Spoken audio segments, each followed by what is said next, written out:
शहरातील विविध मिळकतींवर बिटू सत्ताप्रकार हटवण्यासाठी प्रस्तावावर स्वतः सत्ताधारी भाजपच्या नगरसेविका श्रीदेवी फुलारे यांनी प्रश्न उपस्थित केला.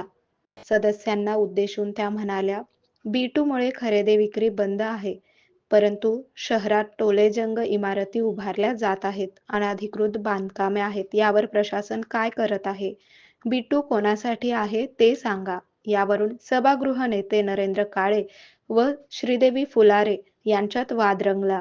शहरातील विविध भागातील मिळकतींवर बिटूमुळे खरेदी विक्री बंद आहे. या ठिकाणी बांधकाम परवाने मिळत नसल्यामुळे महापालिकेच्या उत्पन्नावर विपरीत परिणाम होत आहे. एक मिनिट मी बोलताना कोण आता उठू नका, मध्ये बोलू नका, आता लई झालं नाटकात.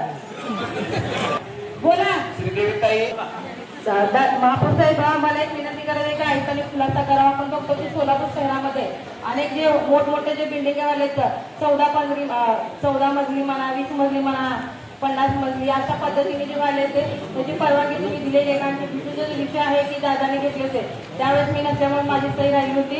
आपण आमच्या स्थानिक लोकांनी घेतलं होतं. तर दुसरं जो मुद्दा आहे, आपण इलेक्शनात पुढे जाताना नागरिकांना प्रत्येक जणाला जे आपण आवाहन करत होते की बावनकुळे साहेबांनी सुद्धा माईकवर राहून पण सगळ्याला खुलासा त्याचं उत्तर दिले. आपण ह्या नागरिकांना आपण त्यांना न्याय देण्याचं काम करणार का? अधिकारी काय करायला बघतात त्याचा जरा खुलासा करून द्यायला सांगा. जे मोठमोठे जे बांधकामं चालू आहेत बिना परवान्यासाठी, काही अधिकारी तुमच्या ह्याच्यामध्ये सामील असल्यासारखे अधिकाऱ्यांनी काय करायला बघते तर आतलं मॅनेज झालेले सगळे टक्केवारी जे खायला येतात आणि बिना परवानगी द्यायला येते. त्या लोकांचं काय करणार ते विचार करायला जरा खुलासा द्यायला सांगा. महापौर साहेब ज्या विषयाबद्दल आपल्याला मत मांडायचं आहे हा विषय मान्यतेस पाठवायचा आहे. आपल्याला मान्यतेसाठी पाठवायचं मान्यता आहे ना. आपण बिटूला माझं नाही येत नाही. प्रभागामध्ये जाताना जनतेने आपल्याला सांगितलं होतं की बिटूचा विषय घ्यायचा, आपण तेच मुद्दे घेऊन गेलो ना. विषय आपण पाठवले व्यवस्थित करून द्यायला सांगा ना. जे अधिकारी जे चालले तर त्याने जरा खुलासा करून द्या ना. आम्हाला एवढंच पाहिजे, काय नाही. आता तुम्ही काय का सभासद विषय आपला अजून पुढच्या मीटिंगला सर्व विषय येणार. दादा त्या एवढं टक्केवारी घेतात, अनाकरून बांधकाम चालू आहे, एवढं कळकळीनं सगळी माहिती सांगतात. त्याकडे पुरावे असल्याशिवाय कशाला बोलतात ते? हो नरेंद्र काळे साहेब, त्यांच्याकडे पुरावे आहेत. ते एवढ्या पद्धतीने सांगायला लागलेत की सोलापुरात काय टक्केवारी घेऊन हे काम करायला लागले म्हणून. त्याच्यावर द्या ना महापौर साहेबांनी माहिती द्या. संबंधित अधिकाऱ्याला काही बोलावं. गेले तरी काही फरक पडत नाही. बोला सांगा.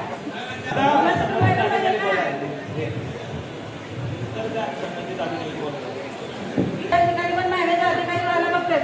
हे खुलासा करून सांगा. गेले किती 8 वर्ष नगरसेवक नव्हते ना, 5 वर्ष नगरसेवक नव्हते. मग आतापर्यंत त्या अधिकाऱ्यांनी किती भ्रष्टाचार केला ते जरा निघायला सांगा, बाजूला सांगा. खुलासा द्यायला सांगा. बांधकाम परवानगी कोण आहेत त्यांचे? आता बांधकाम परवामध्ये टोटल 120 बांधकाम नोटीस दिलं आहे. ते 120 लोक कोर्टात गेले आणि त्यांचं पूर्वी बांधकाम परवाना दिलेलं चुकीचं परवाना दिले. कारण समोरचा रस्ता ते समाजसेवा करता न सोडता दिलेलं आहे. असं जर मॅडम पर्टिक्युलर बिल्डिंगला नंबर दिला तर त्या बाबतीत आम्हाला उत्तर देते. अवघा तुम्हाला सांगते मी. आता आपले सांचेच अविनाश त्यांचे सासरे आतल्या साईडला त्यांचं घर आहे. त्या ठिकाणी जाऊन त्यांनी अधिकारी त्यांना नोटीस देतात की तुमची गॅलरी बाहेर आहे. बांधकाम परवानगी शिवाय त्यांनी घर बांधायला बघतात का सांगा? त्यांच्या जागेमध्ये गॅलरी यायला बघती ना. काय तुमचे अधिकारी उतर लोक असल्यामुळे त्यांना जाऊन त्यांनी टक्केवारीसाठी जायचं, पैसे बघायचं, दमदाटी करायचं, हे चुकीचं असलं काय ना. आतमध्ये राहायला बघतं. सिटीमध्ये असलं, रोडचं बाहेर असलं तर तुमचा अधिकार बसायला बघतो. रोड आतमध्ये असलं तरी तुमचा अधिकारी जाऊन लोकांना तेटपणा करायचा आहे का? मुंबईला चालू असल्यावर काय चालते, पण सोलापूर शहरामध्ये पहिलीच बिल्डिंग एवढी राहिली. हा बांधकाम परवाना शकील शेखचा अंडर होता. त्याचा एरिया 80 चौरस मीटर आहे. आणि मॅडम तक्रार सांगितलं तर आम्ही बघायला गेलो होतो. त्या बिल्डिंगवाल्यांनी फक्त रस्त्यावर रॅम्प आणलेला आहे. त्या रॅम्प आणण्यासाठी शकील शेखने नोटीस दिलेला आहे. कधी काय काढलंच नाही, काहीच कारवाई केली नाही. कारण हे असं तर होत आपलं चुकीचं असलं काय? महापौर साहेब, आता मला एकच विनंती असले की तुम्ही महापौर असल्यासारखे त्यांना आपण सत्ताधारी लोकांसारखे या अधिकारी लोकांना तुम्ही व्यवस्थित चांगल्या पद्धतीने सांगून सूचना वगैरे देऊन कधी आयुक्त साहेब जे जे अधिकारी अशामध्ये भ्रष्टाचार झाले तर अनेक 4 अधिकाऱ्यांना मध्ये सस्पेंड केलं तर जेलमध्ये पण घातलं होतं. अशाच मार्गाने या अधिकाऱ्यांना सुद्धा कायदेशीर त्यांच्यावर कारवाई झाली पाहिजे आणि जे बिना परवानगी देऊन तरी अनेक लोकांचे जागे लुटलेले आहेत महापालिकेच्या सुद्धा कुठल्या सुद्धा रस्त्यावर घरं येऊन तरी त्यामध्ये तुम्ही येऊन कारवाई करा आणि जास्त काय नाही बोलता दादा मी बोलायला बघते आणि तुमच्या जी विनंतीची तुम्ही मला बोलायला शब्द दिल्याबद्दल